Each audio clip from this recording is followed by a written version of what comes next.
In this session, learners will apply instructional practices to access the digital generation's preference to process pictures, sounds, color, and video before text, and apply these findings to instruction by designing an integration plan. They will also analyze and determine the implications of the digital generation's preference to read text on a page or on a screen in an F or FAST pattern. Learning attribute. Digital learners prefer processing pictures, sound, color, and video before they process text. Meanwhile, because of their experiences growing up, many traditional educators prefer to provide text before pictures, color, sounds, and video. For generations, graphics were generally static illustrations, black and white photos or diagrams that accompanied the text and provided some kind of clarification after the fact. How many of you remember reading an encyclopedia, choose your own adventure, or a workbook as a child? Back then, the primary information was provided by text, and the images were intended to simply complement the text. But for digital learners, the relationship is almost completely reversed. The role of text is to provide more detail to something that is first experienced as an interactive image or a video. To the youngest generations, a magazine is just a broken tablet. John Medina says that research shows that people can remember the content of more than 2,500 pictures with at least 90% accuracy. That's 90% accuracy 72 hours after exposure, even though the subjects only see each picture for about 10 seconds. Let me repeat what I just said. There's a 90% recall of the content of 2,500 images 72 hours after exposure, with only 10 seconds of exposure for each image. Can you guess the recall rate 1 year later of those same 2,500 pictures? People still remember 63% of the content of those 2,500 pictures. The same research says that when new information is presented orally with no image present, for example, if I made this presentation without including a visual element, 72 hours later, the audience would only be able to recall about 10%. 10% of what was presented 72 hours previously. After just 72 hours, students will remember only about 10% of the content of a lecture. This is clear evidence that the traditional stand and deliver lecture method is not effective. However, and this is significant, the percentage of information retained goes up from 10% up to 65% if an image is added to the new content after the fact. Let me explain what's going on here. Since childhood, the digital generation have been continuously exposed to and bombarded by television, videos, and computer games that put colorful, high quality, highly expressive, and realistic graphics that put multi-sensory experiences, sight, sound, touch, soon even smell, taste, and 3D in front of students with little or no accompanying text.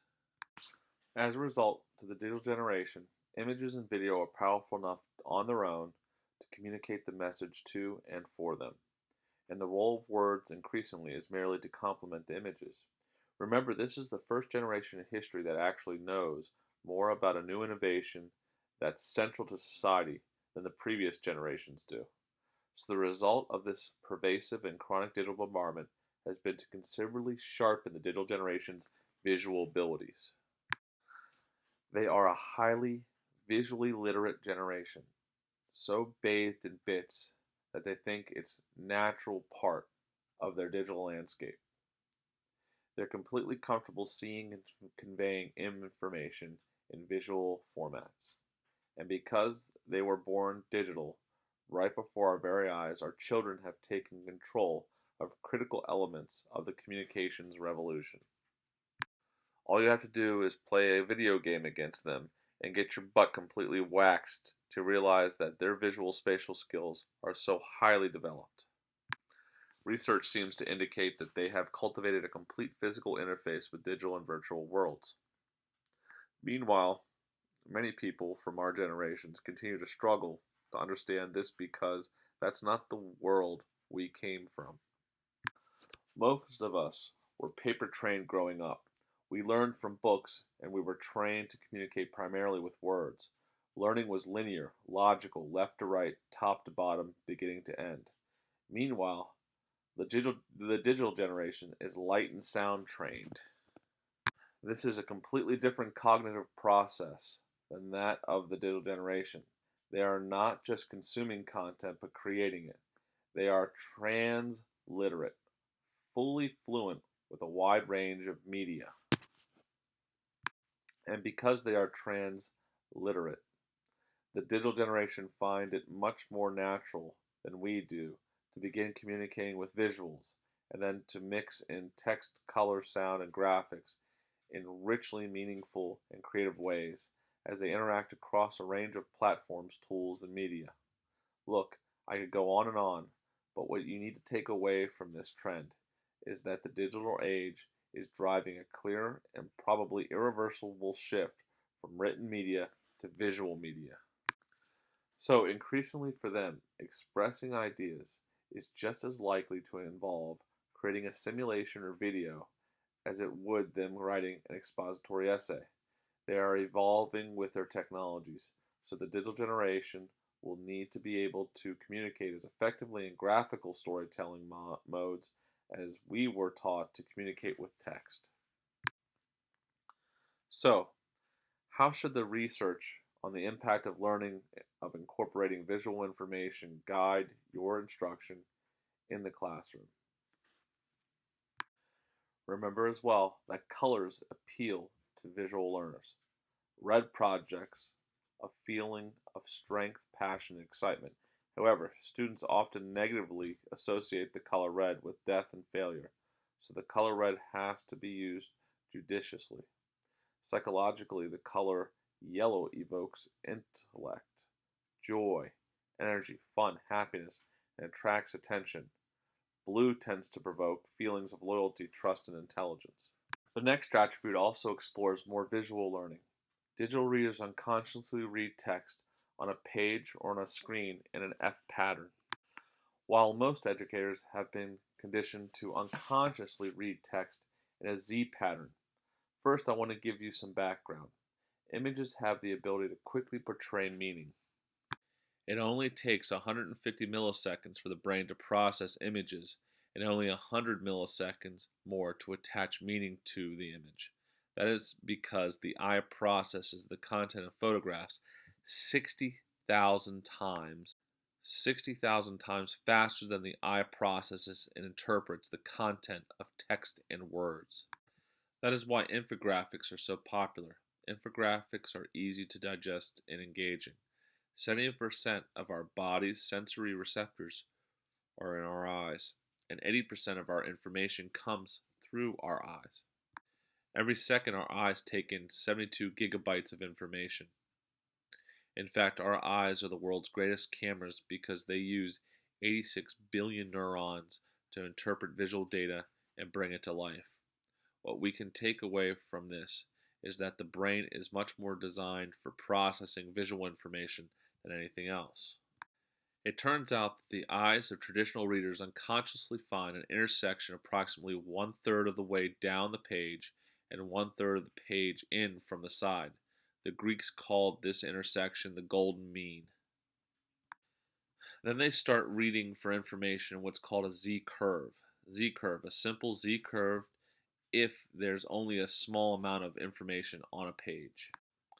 And they use a complex Z-curve or zigzag pattern that involves a series of Z movements if there's a lot of information on the page. The zigzag pattern is how older generations naturally read large blocks of text. However, new research has demonstrated that digital readers don't do that. They don't read the page the way the older generations do. Their eyes first unconsciously skims, which explains why we are all, at our center, inherently visual learners. It's completely natural that today's students might be far more inclined towards visual processing than text processing, because their brains are designed that way. Further, because of digital bombardment, digital readers' eyes move in a very different way than traditional readers when it comes to scanning a page, reading materials, and searching for information. Their eyes first unconsciously skims the bottom of the page, and then they scan the edges of the page before they start scanning the page for information in what's called an F or fast pattern. F or fast pattern reading has three components. Users first read in a horizontal movement, usually across the upper part of the content area. Next, users move down the page a bit and then read across in a second horizontal movement that typically covers a shorter area than the previous movement. Finally, users scan the content's left side in a vertical movement. Although the F is not always perfectly shaped in the scans, the general shape roughly resembles a capital letter F. What you see here are a series of thermographic prints developed at Kent State. Researchers there used a heat map to track the eye movement of readers in different digital and non-digital reading configurations and then summarized the results. When looking at and interpreting these maps, what you need to appreciate is that the brighter the color, the more the reader has focused on the information in that area of the page. And conversely, the darker the area, the less the reader has focused there. As you can clearly see, digital readers typically read in an F pattern. They unconsciously ignore the right side and bottom half of the page. Statistically, they will only read about 28% of the words on a page. You can literally draw a diagonal line from the upper right-hand corner of the page to the lower left-hand corner of the page, and unless you find a way to attract and engage them, they just won't go below the line. They will only go to the left side and bottom of the page if they are highly motivated to do so. The preliminary conclusion seems to be that this F pattern mimics the way digital readers play video games and surf the web, scanning the screen for information. With the emergence of digital media, reading has completely changed. We just don't read the same way online as we do on paper. That's because there's a fundamental difference between reading paper and pixels, between reading and scrolling, between linear reading and hyperlinking. All of this results in a different reading experience when reading on a screen as opposed to reading paper. When reading a paper page, readers tend to concentrate more on following the text. When we scroll on a screen, we tend to read more quickly and less deeply than when we move sequentially from page to page on paper. Reading using digital media speeds things up. On screen, people tend to browse and scan, look for keywords, and read in a less linear, more selective fashion. The more we read online, the more likely we tend to move quickly without stopping to ponder any one thought, which affects our ability to read deeply. As we have moved from reading paper to reading screens, skimming has become the new reading. The more we read online, the more likely we were to move quickly without stopping to ponder any one thought.